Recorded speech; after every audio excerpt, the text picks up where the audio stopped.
Our story begins with a flamboyant announcer calling forth Ristarte, a novice goddess of healing, to summon a hero to save the world of Gaia Brande from a demon lord rank S.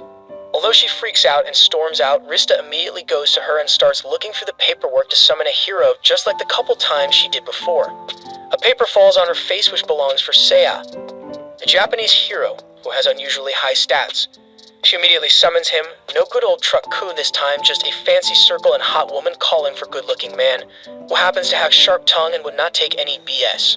Rista cuts the ideal chit-chat and tells him to say status thinking it will cheer him up, but instead he says properties catching the lady off guard and annoying her.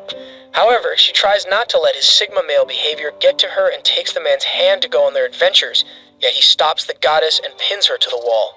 She thinks the hottie is taking his shirt off for some frisky time, but instead he was taking it off to drop down and starts blasting through them push-ups to get 100% ready. Soon the blondie realizes that she forgot to check Seiya's personality before picking him, which states that he is impossibly cautious. Therefore, she leaves him be and goes seeking advice from fellow goddess Ariado, who tells her to make his stay comfortable and leave him be till he's ready, so Ristarte leaves the mad lad to train his heart out. A week later, Rista goes to check up on him. When she enters the house, she finds him drying zabs of steel, and they take a look at the stats and find out he managed to reach level 15 by doing only basic exercises. When they finally travel to Gaia Brande, Seiya tries to buy multiple sets of armor and other items. We are talking about an armor, a spare set of armor, and another spare for the spare. All that just to face a basic slime, which Seiya defeats, though he goes overboard, burning the entire area with explosions just in case any fragments are still alive.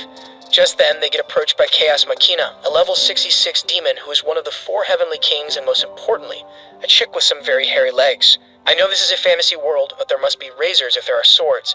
Anyhow, the man starts sprinting for his life, and for the closest bleach to cleanse his eyes, especially after that frame freeze where the lovely Rista looked more demonic than the goat woman demon running after them. Hence, to combat the demons, Seiya steps ahead and throws dozens of bombs to create an opening, swoops Rista off her feet, blasts the chick with a big sword with his special move, Hell's Fire, and heads back to the Divine Realm, to practice his heart out after learning that time moves differently in the Divine Realm. 2 days later, Ristarte receives a message from Chaos Machina demanding that they return, or she will execute 1 resident every 10 minutes. Thus, she rushes to Seiya, urging him to move out, yet the main man is unconcerned as 10 minutes on Gaia Brande is roughly 16 hours in the Divine Realm. That said, he is finally ready. Ristarte checks his stats and is shocked to learn he has reached level 21. They return to Gaia Brande through a portal behind the chick to hit her from behind, but she dodges with a smug face, and that's when her boy tells her he was not aiming at her, freeing the man and his daughter. Chaos Machina then scans Seiya's stats, and although he is lower than her in level, he is higher than her in sheer stats and raw power, so she first powers up and becomes thicker than before, and not the good kind of thick, but the kind that makes you reconsider going back to the loving hands of God, like how this chick did when she ended herself, or so we thought. After she impaled herself, Chaos transformed into her true form, a big hairy demon that belongs to the ugly bastards section, with a punch power capable of destroying buildings, yet our boy tanks it like a champ. It's revealed that he has been using the fake-out skill the whole time to hide his actual level, which is at level 37 with higher defensive and offensive stats that he uses to destroy Chaos Machina midair, earning him and Ristarte the town's admiration.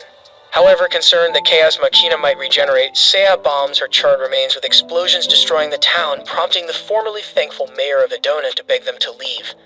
On their way out, the man who Seiya saved gives the mad lad a bag of money as thanks, and the summoned hero takes it in a very unheroic way. That said, a great man once said, "If you are good at something, never do it for free." Now back in the Divine Realm, Ristarte wonders how the situation with Seiya is going to work out. Speaking about working out, Rista is talking to the very blessed goddess Aria, who assures her it is not bad to take time, train, and get ready for the next battle since they don't know how difficult the road ahead is, something Aria relates to by a story about a time she was not able to save a world from a rank B-demon lord.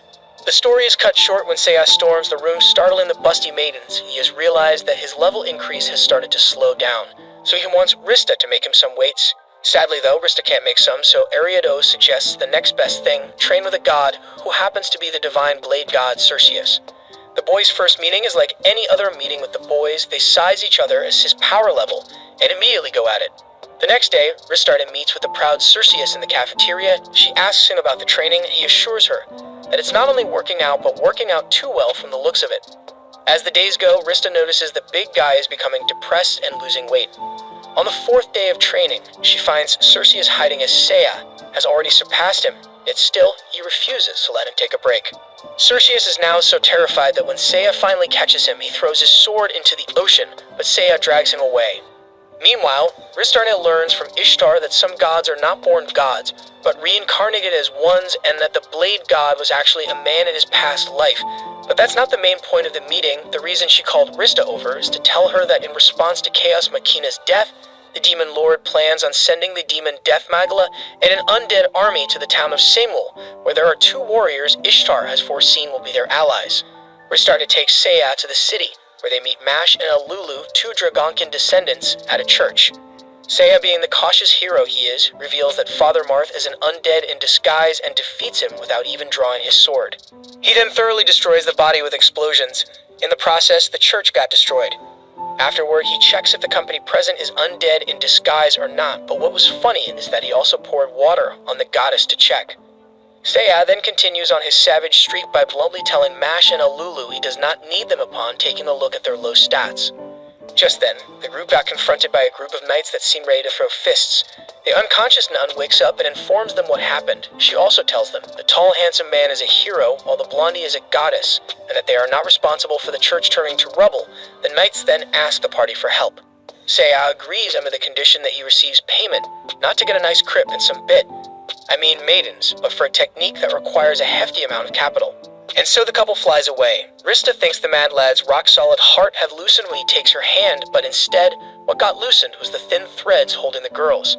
Anyways, when Seiya and Ristarne arrive in the area where the undead army is, Seiya uses a meteor strike skill to wipe the hordes of zombies in one fell swoop.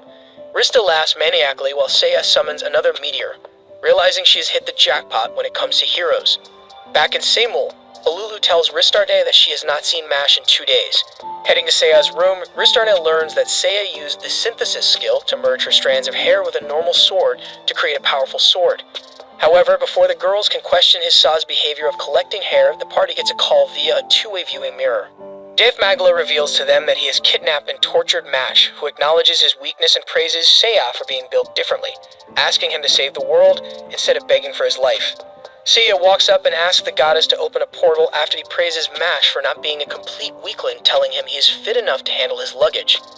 Just as the alien zombie is about to kill him, Seiya uses the Dimension Blade skill to cut off Death Magala's hand through the mirror and uses another portal from the Divine Realm to arrive there. During the fight, Death Magala summons Dark Virus.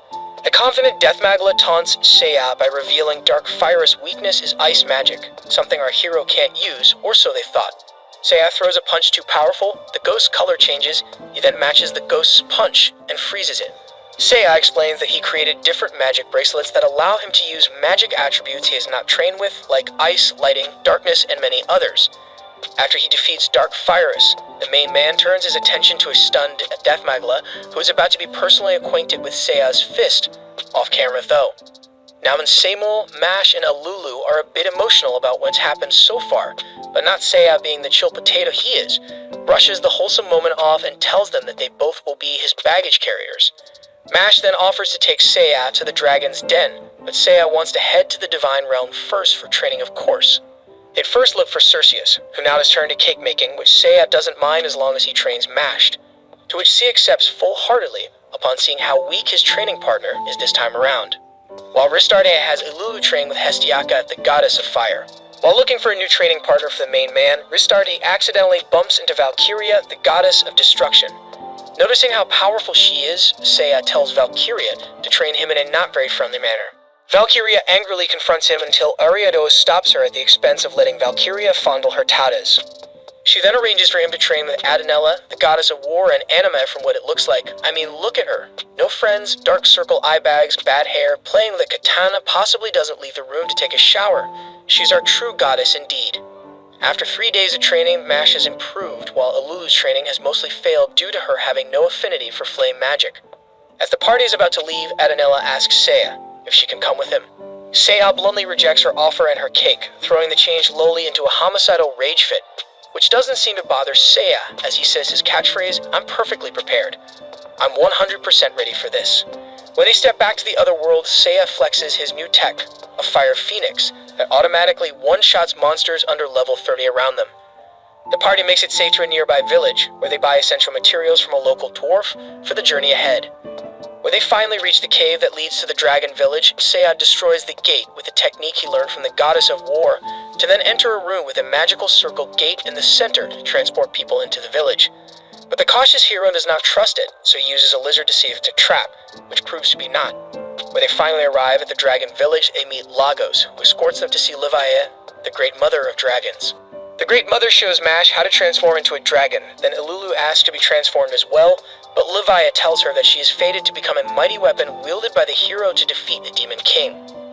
Levaia explains to the party a legend that states the Demon Lord can only be defeated using the legendary sword, which can only be forged when a female dragon kin of human appearance offers her life. When Mash protests, Levaia reveals that the Demon Lord's forces control 70% of Gaia Brande, and thanks the little girl for her sacrifice without asking her if she wants to die or not.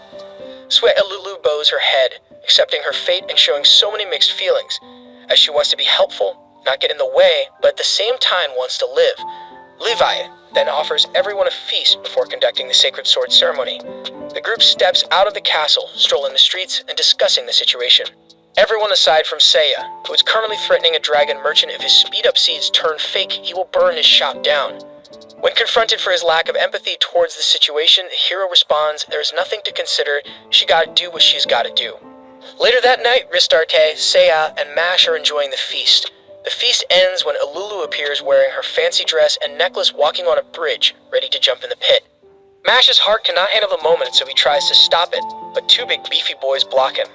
Lulu starts having second thoughts, so Mother Booba sends 2 guards to give the girl a push, turning the sacrifice ritual into a murder ritual. But fear not, our boy already had gone through his ninja training as we see him behind the guards, ready to save the day. When asked for his reasons, Seiya answered, someone needs to carry the equipment and a sword sure can't carry them. He then adds, their destinies mean nothing, the kid's already made a commitment for him, and a legend made up by an old dragon might as well be Power Trip, aka BS. However, this grandstand soon turns into a grand layover when the home team falls to its knees. Levaia reveals she anticipated this might happen, so she laced their food with a paralytic. A very genius plan that fooled everyone except, of course, Seiya. You see the main man being the impossibly cautious hero he has only pretended to eat what they gave to him, adding that he would never take food made by scaly lizards because it's simply disgusting, adding the only food he would digest is the one made by Blondie herself, making Rista blush while Pine in Asaw's position. Levaia decides to confront Seiya, who came prepared. And by prepared, we mean holding a dragon-slaying sword made from a special blade, hair from the dragonkin kids, and 100 strands of hair he picked off the goddess's head, which in turn raises so many questions that shall be put on hold till he finishes with the tramp dragon who put a curse on sweet Ilulu. Considering that she is not with the Demon King, Seiya asks the tramp to lift the curse, but she refuses and doubles down by turning into a golden drag with more defensive stats. Seiya powers up using all the speed-up seeds he bought earlier. The MC unleashed a barrage of attacks on Levaia head-on. Although the attacks are seemingly only tickling her, it appears the force behind them was just enough to push her back to the edge of the pit, till she is about to fall into the abyss, forcing her to surrender. Yeah, not actually. She only lifts her defenses to attack back and fly, which proved to be a big mistake as it allowed the man to damage her wings and fall to her end, or better yet, fall to her new form as the legendary sword fated to be wielded by the chosen hero. Once the party leaves the village, Seiya admits to Ristarte that the sword he acquired is not the legendary one, just a special sword he made before for that moment. Now outside, the gang got confronted by a group of knights. The Rose Guard Imperial Knights asked the party to help them fight the Demon Lord's forces at Olga Fortress, so Seiya accepts and asks for directions to the castle, before flying there with his party in front of everyone shocked. Once they arrive in the area, they see Beelzebub talking, demanding to see the hero. Seiya hides behind a tree not because he is afraid, but because he is disgusted by how the insect can talk with that mouth. Disgust soon turns to caution when hordes of flies swoop in and kill several knights. Afterward, the party meets up with Rosalie Roseguard, who seems to charge head-on to fist it out with the bugs. Luckily though, one of the commanders states that they need to devise a plan while the soldiers rest, so they head to Olga Fortress. Inside, the council holds a strategy meeting. However, Seiya feels that the best course of action is for him to head back to Divine Realm. Yet the princess protests, as well as a council thinking the training will take 3 days, But then Rista explains in the Divine Realm time moves slower so. In other words, it will be gone for an hour, putting the minds of the councilmen at ease. However, not Rose, who is way too angry about her knight's death, so when Seiya calls Rosalie out for being too reckless, she angrily attempts to slap him, but the main man pulls an Uno reverse card, slapping the generic isekai art style off her face and turning her into a JoJo character before continually slapping her till her cheeks turn to swollen. In the Divine Realm, Seiya asks Ristarte to introduce him to a god who can help him. She takes him to the verdant forest to meet Metis, the goddess of archery. While Seiya is training, Ristarte, Mash, and Alulu run into Cerseus, who tells them that Adanella is still angry with Seiya. Now at Aria's house, the busty queen senses some dormant powers inside Mash and Alulu. Ristarte then heads to Adanella's house to check on her, only to be spooked by the wall decorations and then by Adanella herself. Thus she sprints right away to warn Seiya, not realizing she is standing behind her like a demon ready to spill blood. However, he is able to calm her down by just petting her head to the point where she turns from a murderous demon to an angelic loli. Meanwhile, the hot Metis was watching from afar with a devilish smile. At Ariadoa's house, Ariadoa shows Ristarte some of the dormant powers that Mash and Alulu have unlocked. While Mash can turn parts of him into a dragon on command, Alulu can slow down and speed up anyone she touches, a perfect fit for Seiya as support. When Ristarte tells Ariadoa about Seiya's training with Metis, a worried Ariadoa reveals that Metis was banished because she is a nymphomaniacal goddess. Rista rushes to her beloved before he gets kicked for having a taste of divine glutes, something Rista heavily opposes unless it's her, of course. When she arrives at the scene, Rista sees Seiya perfectly fine while Metis is tied to a tree with no cloth. Their last lesson is to shoot all the Robs at the same time, setting her free in her birthday suit. Seiya shoots, but not the Robs. Instead, he shoots her in the head. After she frees herself, she lustfully attacks Seiya like a Tasmanian devil and receives 3 arrows, 2 to the head and 1 to the mouth, but since gods don't die as well as this chick's lust, she jumps at Mash. However, Seiya has already expected this, so he ultimately pins her to a tree with 5 arrows. When the party arrives at Beelzebub's lair, they see him capture Rosalie. Just as he is about to drop her, Ristarte distracts him long enough for Seiya to shoot an arrow at him. Once Rosalie is rescued, Beelzebub turns his attention to Seiya and challenges him to land a hit, so our boy shoots 7 arrows that the budget-cut terraformer dodges. When he attempts to attack Seiya, he gets killed. By what, you ask? Well, you see, when the bug dodged, the arrows turned into birds like Phoenix that flew back and attacked from behind, ending the terraformer's reign. After Beelzebub's defeat, his horde gets dealt with. Seiya shot them down with his new bow skill that looks more like a machine gun than a bow, and then stepped aside for the kids to shine, or in other words, collect the insects for him to turn them into ash and dust. Rosalie sees this and mocks him, then reluctantly tells Seiya about a legendary suit of armor in a shrine near the village of Izel. When the party arrives there, they find the village in ruins. They get confronted by the merchant who once sold them essentials for their journey. The dwarf true name is Kilkapel, one of the 4 heavenly kings, who reveals that he destroyed the armor so Seiya cannot use it.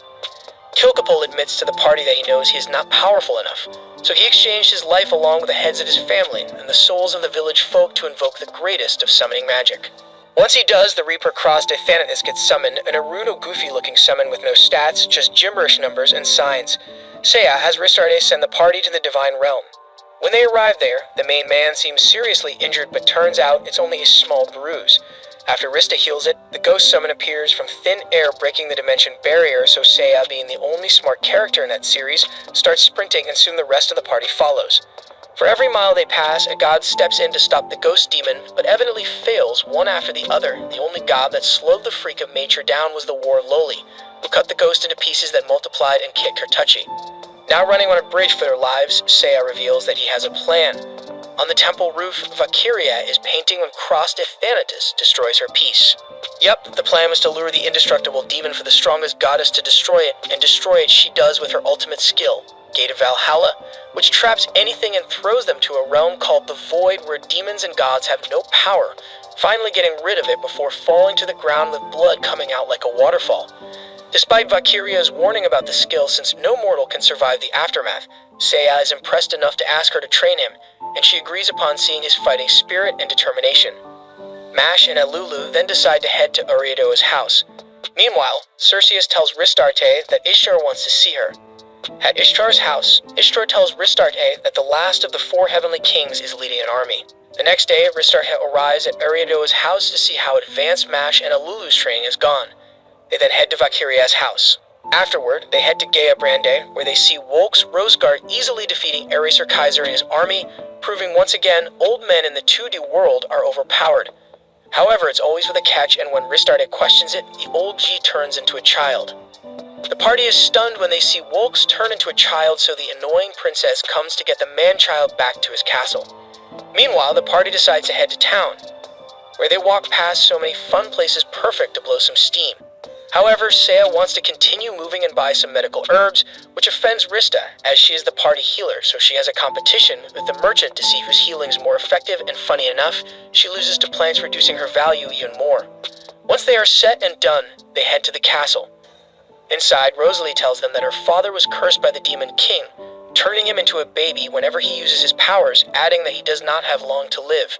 While the party meets with Wolks, he receives a message that the Demon Lord's forces are attacking the capital. Seiya takes Mash and Alulu with him, while he has Ristarde stay behind with Wolks.